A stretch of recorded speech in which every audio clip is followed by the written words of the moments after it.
Here is today's fun. Mercedes E320 replacing the rear axles, and this is a 2000 model. Those of you that know my channel will have seen me do a lot of work on this vehicle. My customer likes to keep it maintained and ahead of the curve, which is good for him and good for me. Alright, let's get on with it. First thing to do is to bend back these tabs. That one's almost done, I've got a little further to go. And then get this nut off. Then I'm going to soak it in some penetrating fluid, and then we get underneath.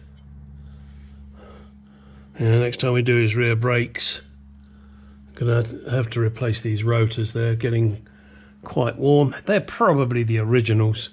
Let me have a look and see how bad the pads are.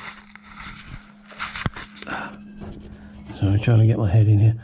I've still got plenty of meat left on the pads, so he doesn't need to do it just yet. And of course the rear brakes, they're the ones that end up doing the least work.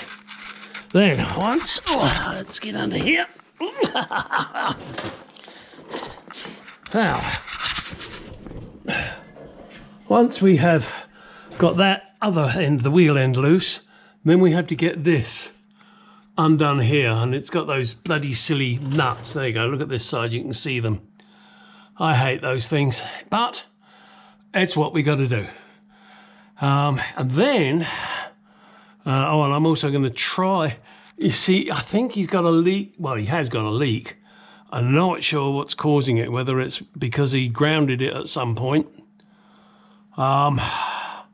But I can't take that back cover off, because that means, oh, that's a whole shitload of work that I wouldn't even want to get into.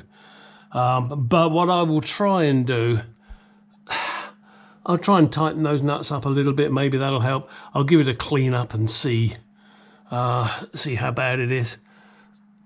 I'm not sure if that drain plug's leaking.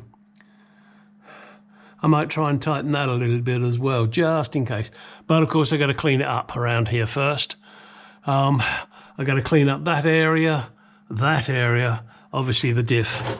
You can see that previously I had replaced the coupling there.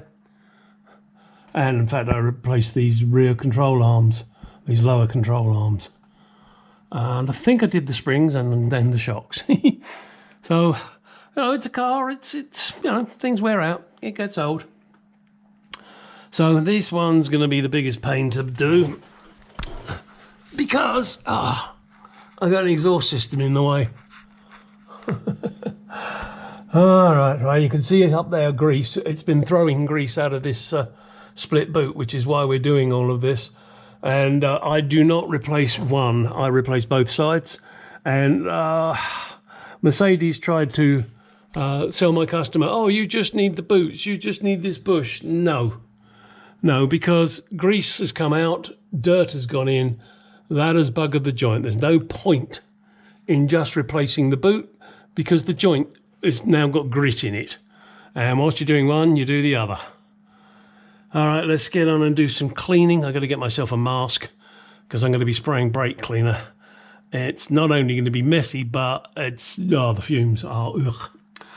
So, clean up first of all, and then I can really start taking things apart.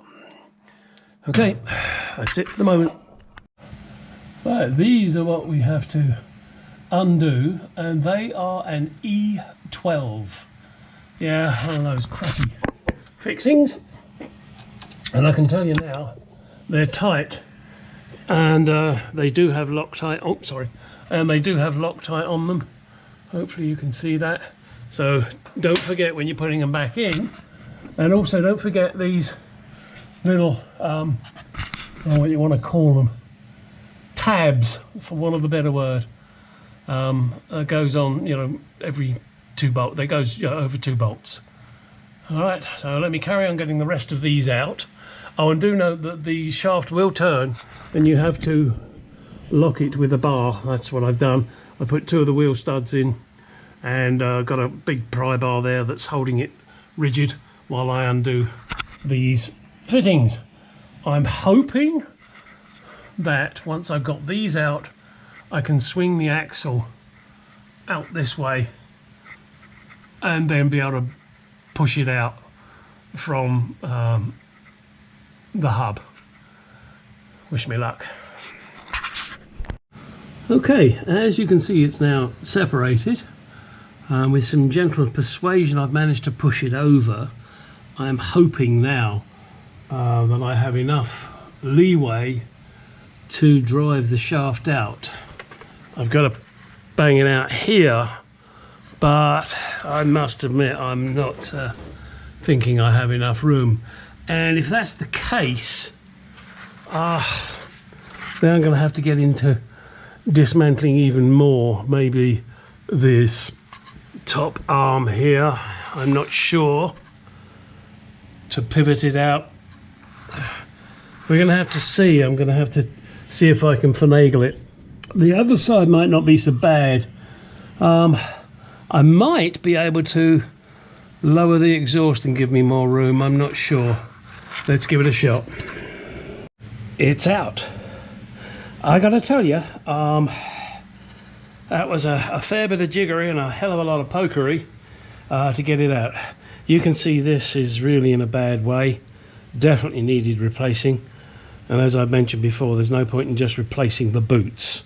That's a dumb idea. If anyone suggests it, then tell them where to go. I'll give that a clean out with a wire brush before I put the new shaft in. And I will also grease it. I'll put some copper grease in there just to make life easy. Now let me show you roughly. Hang on. Getting this shaft out.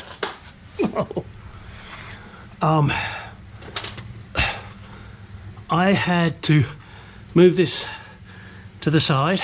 This is the brake cable. This really is in the way. This causes your biggest problem. But anyway, I had the shaft coming across here and tucked up into this corner. And with twisting and wiggling and jiggling, it probably would have been easier to take this shield off, in all honesty. And I think before I put the new one in, that's what I will do. I'll take that shield off because there's a lip on it that gets in the way. It just reduces the amount of gap here. So yeah, I mean, you can push that across and bring that end out.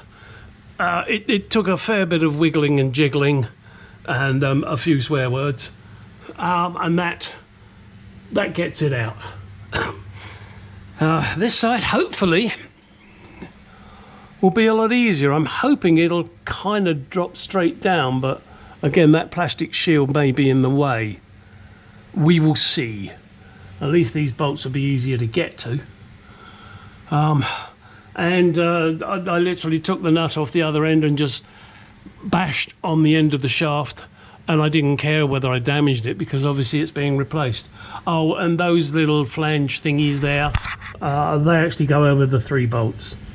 Easy enough to figure that out when you undo it. It's got 3 holes in it. So there you go. Well, what else can I tell you? The reverse is put it back in. Oh, and then torque the nut up on the actual shaft and torque these up. I don't know what the torque setting is. Let me find that out for you. I wasn't going to find that until I did it, but I want to end the video now. So I will tell you what the torque setting should be on these. It might just be Firking tight with some Loctite, blue Loctite.